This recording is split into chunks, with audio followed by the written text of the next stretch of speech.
Chris Lado. Welcome to Lado Files. Welcome to Lado Files. I have an exciting video tonight. I'm here with Tom. That's actually not his real name, okay? Tom is actually currently active duty and he flies for airline that does not want him to actually release videos or have any electronic devices in the cockpit. So we're keeping his identity secret. I have confirmed who he is and I have confirmed his background, and yeah, sounds legitimate. And so I confirmed that it's legitimate. Here's a video that he made from the cockpit here. And again, it's not Tom's real voice, but let's go ahead and I'll just play the video. Well, nothing's really showing here, just some constellations in the background. So it really doesn't start until minute 2 with the audio off here. But what I'll do is I'll just leave it playing here, Tom. If you could just give a setup of, where you were, how you noticed this, and then how you actually took the video and what kind of camera, etc. Okay. Yeah, sounds good. Yeah, thanks for having me on.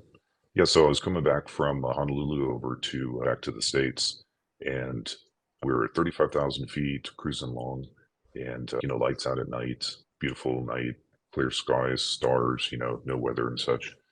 And so as we're cruising along, I get this radio call. It was kind of strange, and sounded like a Asian accent, maybe Chinese or something like that. And they're saying, hey, what's your ride at something? I'm at 36. I see you over here. But the way he was talking, it was almost like it didn't sound like a normal pilot. The same lingo, hey, what's your ride's at? Blah blah blah. It was just the verbiage was a little off, and that is the fact that his English was so broken. I was like, is this even really a pilot?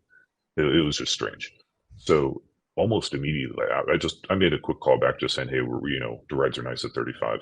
And he's like, okay. So he told me he was at my 8 o'clock. Then almost immediately, within seconds later, to my 10, 11 o'clock position, I see a really bright white flash. And typically when two airliners are coming at each other, it's courtesy just to flash the lights, just to acknowledge like, hey, I see you type thing, especially if you're in 1,000 feet of each other, coming at each other head on. So the brightness level was about that intensity of like someone's light just shining right at you. So I just reach up and I flash my lights back at them. And it was kind of off. Usually we're doing that when we're coming at each other head on. This was about 45 degrees off to my left. So it was kind of strange, and then didn't really match what the captain said. Like, I guess the guy doesn't know where he's at or something, because even just the bearing was different than what he was saying. So then after I flash him, he flashes again. And I'm like, okay, that's weird. I'm not going to flash. Usually it's just one and one and you're done. You don't sit there and keep flashing each other back and forth. So I didn't flash him back a second time. So we're sitting there just carrying on the conversation. And then all of a sudden it gets really bright again. And when I say bright, it's like 20 times brighter than a star. I mean, you see a white light, it charges up almost like it fades in, and then it pulses really bright, and it holds that intensity of brightness for quite a while. And then maybe when I say a while, it's like maybe 3 to 5 seconds, and then it dissipates and fades off. But when it dissipates and fades off, you can still see the remnants of like where the light source is. It's much smaller. It looks more of like a traditional star at that point. So, but it was stationary. So we were watching it, and I was like, okay, this is really weird. Then I did it again. And, maybe every minute or two initially, but then it started getting more frequent. So I have an iPhone 14 Pro. So I got that out, tried to zoom in. And as you see in the video, there's some star constellations. There's 3 up in the top left. Yeah, right there, 1, 2, 3. So I try to keep those in my field of view as a reference point. At some point, I zoom in on the video. You'll see like a flash as well, too. And let's see if we can start see it coming in. It's hard to see on here. But you'll see it kind of fade in a little bit and then fade back out. And I'm using those 3 stars as a reference the whole time. So I got my stargazer out. Yeah, there's one right there. And so it's charging up real bright. This doesn't even do it justice. It's like, it looked 20 times brighter than that in person. So here I'm zooming in a little bit. Do you mind pausing the video just for a second? I gotta fill in a little bit more here. Yep, so it's right here. So I get the stargazer app out. And so I'm trying to think, okay, is it a planet or is there something else that's out there? Maybe another star, space station or whatever. So the space station's down low and left below the Earth. So it's not even an issue. There's no other planets. And it was I can't remember the constellation. It was like the Big Bear or something like that. I think it was the one. Ursa Major? Yep. Ursa Major. Yeah, that was it. I was watching it the whole time. And then sometimes it would disappear and then reappear at a different spot. So it wasn't tracking like a satellite, because we would see satellites through there. You would see 3 or 4 in a series in a row, kind of like the Starlink has, and you could pick them out. They're real faint, and they have an even spacing between them. And as they fade in and out, there's certain, especially this was like, I wouldn't say morning time. It's the sun is not coming up quite yet, but there's a slight glow coming off on as the sun's coming up on the other side of the Earth, and it's a perfect time for seeing satellites, because as it's passing through, they kind of hit a certain area where they sparkle and reflect through, and then they fade back out. So this is the same type of day that we're seeing this. So that's why I'm thinking initially it was like a satellite, but it's not tracking. It's stationary. So then it moves to the right a little bit and then stops, and then it moves up and then stops. But it wasn't zipping around like it wasn't, where you see other stuff where it's, hypersonic, where it wasn't doing anything like that. So I don't know if it was multiple ones. I never saw 2 at the same time, but when it disappeared and then reappeared way up higher, I don't know if it like faded out, zipped up there real quick, and then turned its light back on and reappeared, or if it was multiple ones that were like alternating. So it's hard to really tell, but I never saw more than one illuminated simultaneously. And you've also seen the Starlink optical illusion, correct? So We you've seen actually those saw as him well, that right? night. We were talking about that. We saw him this night specifically when we were looking for. We saw this thing, and then we saw satellites through there, and we're saying, well, it's definitely not that, because there are the satellites. We could actually see them sparkling through as they fly through that region. Analog feel to it, like it would move a little bit slowly and then stop, and then kind of drift over and light up and stop, and then it would disappear and then reappear up higher. But it wasn't tracking in any linear straight line the majority of the time.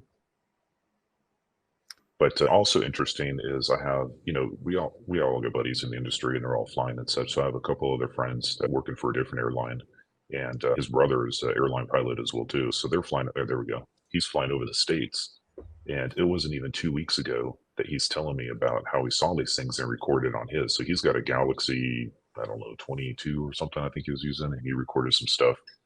So I was trying to get my hands on his video, but he was over the states flying east as well too. And his brother said that this white light basically came down out of the atmosphere straight down, way off in the distance. And so he didn't get the recording of it coming down, but then he got it afterwards, and it was doing something similar. And he thought it was an airplane off in the distance flashing lights at him. The exact same thing, Huh. but it was almost right off the nose. So he tells his brother about it. And then not even a few days later, he's out there, and he's telling the captain, hey, entertain me. Turn out, can we keep the lights off? I just want to look out there and see what I can find. And so, sure enough, he sees the exact same stuff. He didn't see it come down. He saw it illuminate out there. And he said for, I think, 15 minutes, he was watching this thing and recorded it. And so I'm cruising along, and it's not even on my mind at this point. This is now 2 weeks later, and I see something flash. It looks like an airplane flashing its lights at me, like that bright. And same thing, and the same white, the same description, everything. So, I think there's a lot of stuff out there. I encourage, if there's other guys that see this stuff out there, try to share it and see what they could do. I mean, we can all speculate, but the more information that we could put out there, then I think the better it is overall. And so what color was it? Do you Pure remember? white. Pure white. Did it do any Yeah. kind of crazy maneuvers that you No. thought there's nothing an aircraft couldn't do, or satellite or anything?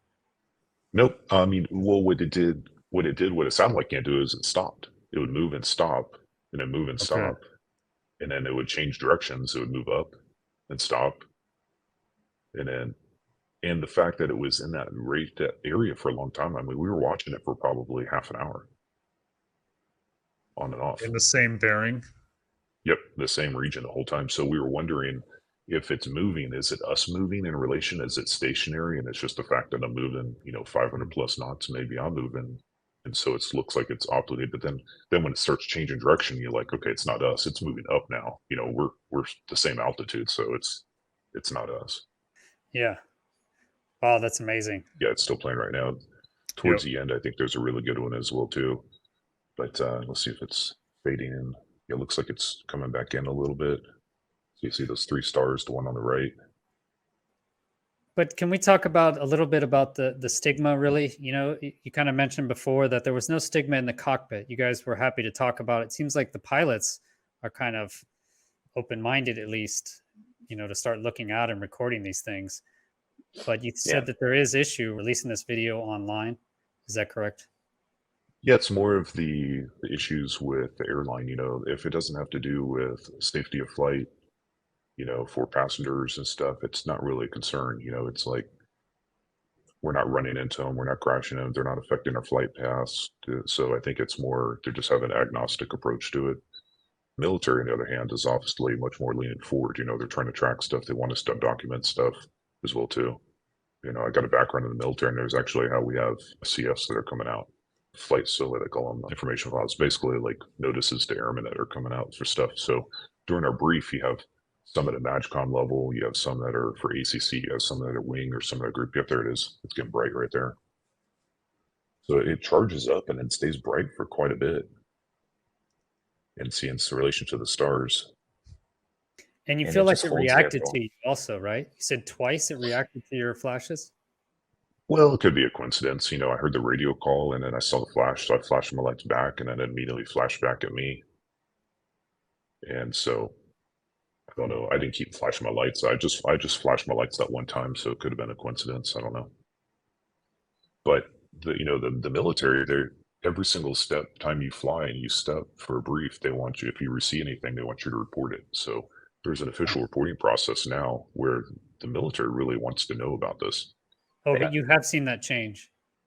Yeah, so from the military point of view, drastically, it's like every time there's on a step brief, we kind of gloss over it because it's up on their briefing chart every single time. Up there it is right there. See how bright that is? That one? So it was down lower. Can you rewind that? Yeah.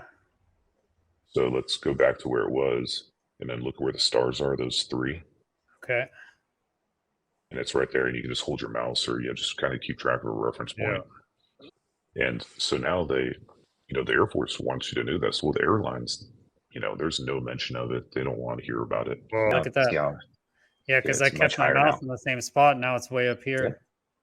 Exactly. So, like I said before, I never saw, I don't know if that was a second one or it was the same one that disappeared and moved up there, but you can still see it faint. Even when it turned off, you could see it ever so faintly moving. It's there again, it's moving to the right. So I don't know if that's a satellite. That one looks like it's kind of tracking off to the right a little bit. And a straight line still. So I'm not sure if I'm seeing multiple ones, but there were ones that were stationary for a while. It was really hard to tell. Wow, it's amazing. Thanks so much for sharing this. I know you're going under, risk to your job and career. Obviously, I mean, we're just sharing something. There's nothing classified with, videoing out a window, which any passenger in the plane could have been doing. And by the way, pilots should be looking outside, right? I mean, they should be looking outside for safety of flight instances.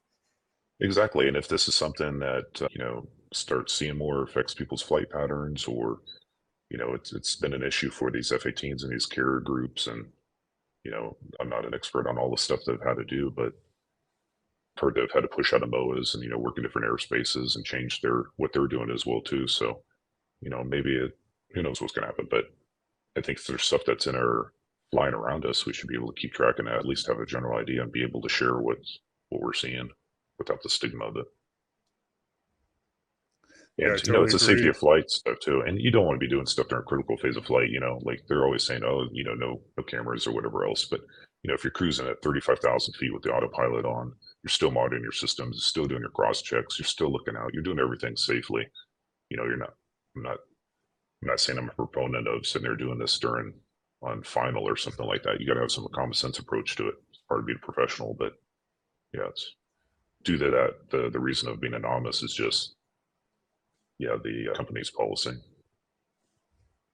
Yeah, exactly. Well, I appreciate it. I'm sure the audience really appreciates it. And if you have any more friends or other airline pilots, or you have more videos, it'd be great to have you back on the show, or if you're willing to talk about any of your military experience, if you've seen anything overseas, maybe on your operational experience, I'd love to have you back on. So hopefully you will. All right. Sounds good. Thanks for having me. All right. Thank you. Thank you very much, Tom. Thanks so much to Tom. I know he's going out on a limb here, putting this video online. But like he said, he thinks it's important. He also mentioned he's heard stories from downrange. So he is still flying in the Air Force and commercial. Quite interesting. So I thought it was also interesting that he said the Air Force has updated their policy. And so now, every time you step brief, sounds like there's a process for turning in the UAP reports. Tom also said that he'll try and get future videos, and I've asked him to talk to other pilots. So what would be great if we could triangulate one of these events? So if you see these, like this one, he couldn't tell the actual distance. But if you get another pilot and we can cross-check his airplane, now we could draw two lines of bearing, two lines of sight essentially, and where they intersect, now we can get a area of uncertainty. So we could get a basic idea of how far away these things are. And that would go a long way to saying if it's in the lower atmosphere or if it's outside of our atmosphere. That could tell you if it's a low Earth satellite or a satellite in low Earth orbit. So this is playing in 4K, should be the highest definition. And I didn't want the audio to play because that would give away basically Tom's identity. So we'll play it here. It's another 8 minutes, but I figured I would answer some Patreon questions while we're going through and watching this. If you guys want to actually see the video here, I think it's interesting, and I want to get the full best fidelity video out there. So this is it. So let's look through. Here's some questions from Andrew. As a fighter pilot with tons of experience flying at high speeds, I don't know, tons of experience. I know pilots with way more hours actually. I have about 1,800. Can you put yourself in the theoretical driver's seat of a UAP for us? In the theoretical driver's seat, and tell us what it would be like to be in and pilot a craft that can go from 80,000 feet to the surface in 1 second, fly supersonic underwater, go from undersea to space in a few seconds flat, and fly at 10,000 miles per hour and do a 90-degree right turn, etc. Thanks. I would probably say it would feel like, the creative mode of Minecraft or some sort of video game where the outside world is changing direction, but you don't feel any different inside, because there's no way that at least we could possibly move that fast or go through that sort of acceleration without some change in the whole way the physics works. So basically turning into light essentially and then transferring. Or it would just happen immediate, if you could do that. I assume you just say, okay, I want to go over there. And you're just there. So the outside world would change and you wouldn't feel anything different. Kind of how I imagine it. So thanks, Andrew, for supporting the channel. All right, this question is from Martin Willis. Martin Willis is a patron. Thank you, Martin. Back when you were flying an F-16, how do you think you would have reacted if you had a UFO UAP encounter? How would I have reacted? I think I would have just been so surprised, because I'd never even heard the words UFO or anything. Wow, look at the screen there on the video. Okay, so he's zooming in there. Oh, interesting. So you can see it's still moving. So that's where it does look like a satellite, but then how could it move? Is it a weird optical illusion that we're seeing a secondary satellite? If these are UAPs, so the pilot sees a UAP like this. I guess it depends what kind of UAP UFO it is. If it's something like this, I probably just, probably wouldn't even think anything of it until now. I guess these days I would think more of it and say, okay, maybe I should think about that. Back in the day, I think I'd just be very surprised. And then if it was something I couldn't understand why it was there, then I would just be curious, really, like, what is that thing going towards it? And if it was, no joke, unambiguous craft moving around, I think I'd probably react like any other humans you hear talk about it. They're just in shock, essentially. They think it looks like CGI, or they think their eyes are betraying them or something like that. Was there anything, so Martin continues, was there anything in place where you would have felt comfortable reporting it? No, absolutely not. I mean, I could go and talk to the guys at the front desk, but It really depends how it is in the squadron. As you get older in the squadrons, you get to be friends with the squadron commanders. By the end, my friends were the squadron commanders taking over. So it depends who's in charge then. But probably not. There was nothing in place, certainly. And if so, do you think you would have reported it or kept it to yourself? You can use my name. Thanks, Martin. I hope I would have reported it. I mean, if there's anything in place, I guess how hard is it? If there's something in place like now and people are talking about it, yeah, I would have reported it. Back then, there's no UFO, UAP reporting in place, and there's nothing on the news. No, I mean, I would probably mention it to some of the higher ups that I was friends with, and then probably not. Okay, and then this question from Mark Beams. Thank you, Mark, for all your long-term support. Mark Beams. I'll ask you in person how to say your name.